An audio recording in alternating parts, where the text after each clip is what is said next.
កូរ៉េខាងជើងពង្រឹងសមត្ថភាពកងទ័ពជើងទឹកខណៈលោកគីមចុងអ៊ុនចុះពិនិត្យការសាកល្បងអាវុធលើនាវាចម្បាំងថ្មី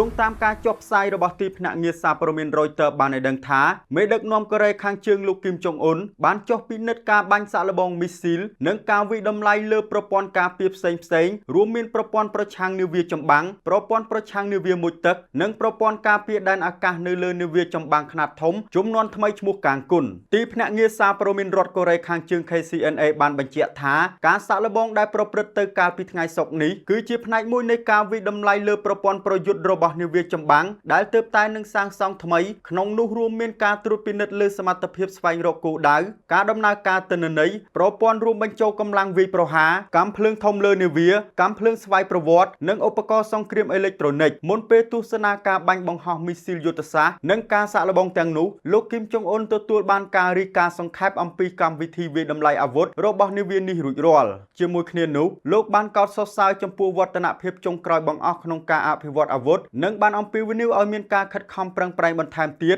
ដើម្បីពង្រីកសមត្ថភាពទប់ស្កាត់សង្គ្រាមនិងសមត្ថភាពប្រយុទ្ធរបស់កូរ៉េខាងជើងលោកក៏បានចេញបញ្ជាឲ្យមន្ត្រីពាក់ព័ន្ធបញ្ចប់ការសាកល្បងលើនាវាកាងគុននិងដាក់នាវាចម្បាំងនេះឲ្យចូលបម្រើការងារក្នុងកងទ័ពជើងទឹកជាផ្លូវការក្នុងរយៈពេល2ខែខាងមុខគួរបញ្ជាក់ផងដែរថាកាលពីចុងខែមុនកូរ៉េខាងជើងទើបតែបានដាក់ឲ្យដំណើរការនាវាចម្បាំងខ្នាតធំទម្ងន់ 5000 តោនឈ្មោះឆយហ៊ីននិងបានប្រកាសពីផែនការដាក់ពង្រាយនាវាកាងគុនដែលជានាវាស្ថិតក្នុងថ្នាក់តែមួយក្នុងនាមជាផ្នែកមួយនៃយុទ្ធនាការធ្វើទំនើបកម្មកងទ័ពជើងទឹកឲ្យកាន់តែទូលំទូលាយលើសពីនេះលោកគីមក៏បានគូបញ្ជាក់ពីផែនការសាងសង់នាវាចម្បាំងក្នុងថ្នាក់នេះចំនួន2គ្រឿងជារៀងរាល់ឆ្នាំក្នុងរយៈពេល5ឆ្នាំខាងមុខព្រមទាំងមានគម្រោងសាងសង់នាវាចម្បាំងដែលមានទំហំធំជាងនេះរហូតដល់ 1000 តោនថែមទៀតផងខ្ញុំបាទស៊ីណាតពីរំលេច News TV ចុងភៅហេងមេងឡាយសូមស្វាគមន៍ប្រូម៉ូសិនពិសេសពីចុងភៅហេងមេងឡាយមានហ្វ្រីជូនរហូតដល់ទៅ15មុខនិងភោជនីយដ្ឋានសម្រាប់គូស្វាមីភរិយាថ្មី